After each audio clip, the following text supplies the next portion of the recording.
Hey everybody, Mike Stokes, Lush Planet Design Build. Today I want to show you how to install a door in a way that it's going to ensure that it functions properly, that you get it so that it opens and closes good. This is just a shed door that we're installing for a client.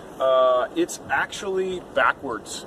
The reason that it's backwards is because the client didn't want to pay extra for an outswing door. We had an in-swing door. This is a shed space, and so they wanted all the room inside for the shed space.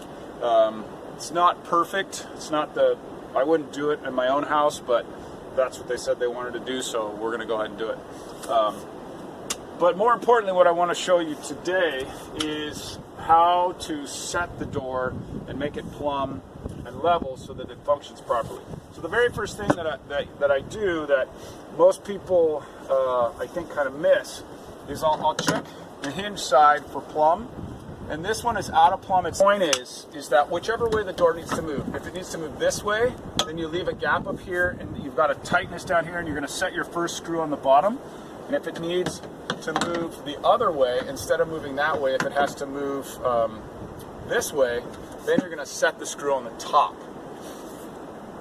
So next thing I'll show you is the screw setting and shimming. So first I just set a screw without any shims. Now we're going to go ahead and shim it. So after we set our first screw down here, because the adjustment needed to go this way, the next thing that I do is I put the shims up in this corner, and that pushes it over here until I reach the plumb line.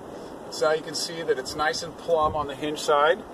And then up here, I just set a shim to make sure that it didn't go past that plumb. So now that I got those two set, we can actually open this up, and I'll show you what I do. What I do is that I first set this screw here. I usually like to use a trim screw with a smaller head, but we ran out of trim screws. And then I set after I set that trim screw, put these shims in, then I set another screw on this side after I had these shims up. Now you'll notice that the screw is below the shims.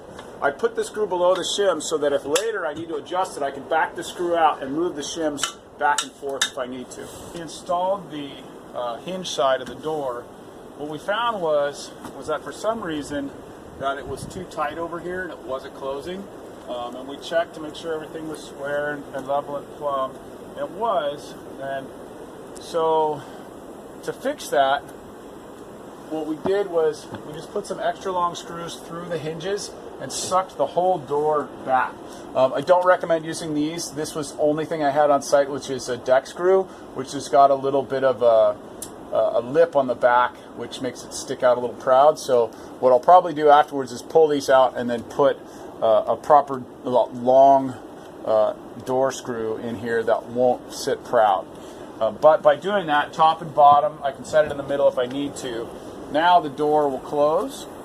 It'll close fine. It's a little too tight, but I'm just going to shim it back.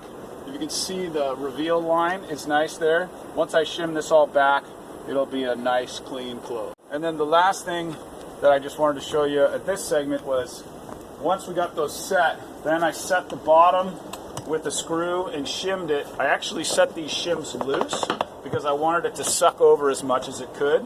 And so now I'm just going to snug them in just barely tight.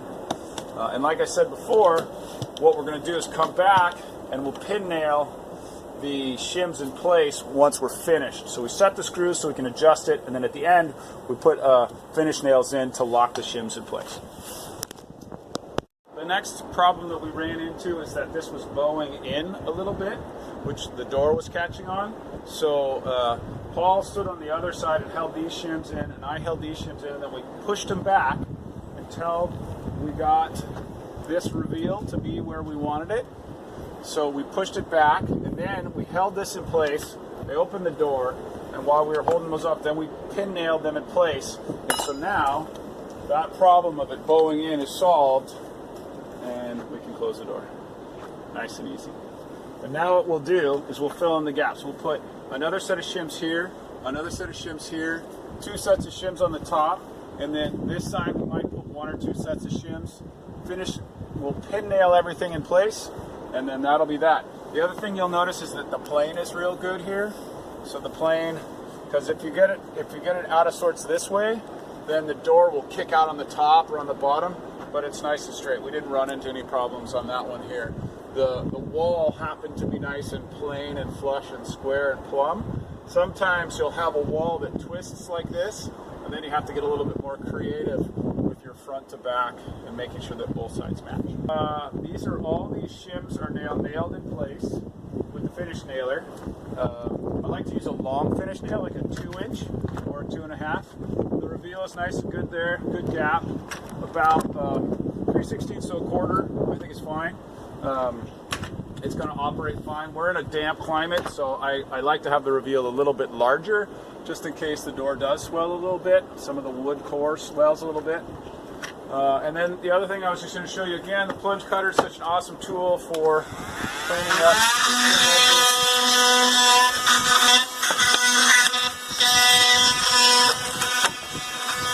And then you can see here there's nails, 2 nails through each set of shims so that they're locked in place, and this thing's going nowhere. So I leave the screws in that I put in and then add the nails, and then now we're going to put the trim on the outside. We're going to back caulk the trim and install it, and then it'll be fully locked in place and ready to go. So this is the way I like to back caulk my trim around the doors. I try to make it about a 1/2 inch in on all sides, and then I loop around the top and then leave the bottom open, so in case any water gets in there, it can drop out. This side, I probably should have made it a little bit closer so that it will grab better. So this is a little bit off. This should ideally be more like a 1/4 inch over, even almost flush to it. And then what we're going to do is just set it in place. And then if you see here, I've got a little tick on the reveal line that I want there. And then I like this reveal the way it is here. And so that's it. And we're just going to finish nailing in place. A lot of times people don't realize they'll pin the top and pin the bottom, so you never want to do that. You always want to pin and then work your way down and then keep adjusting your reveal till you get it exactly the way you want it.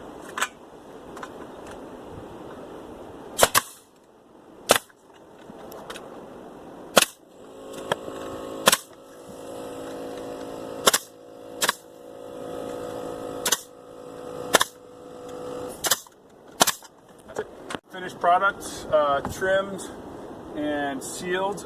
We back caulked the trim and side caulked the trim. Caulked the top of the trim board here. Here we don't actually caulk so that any water can fall out.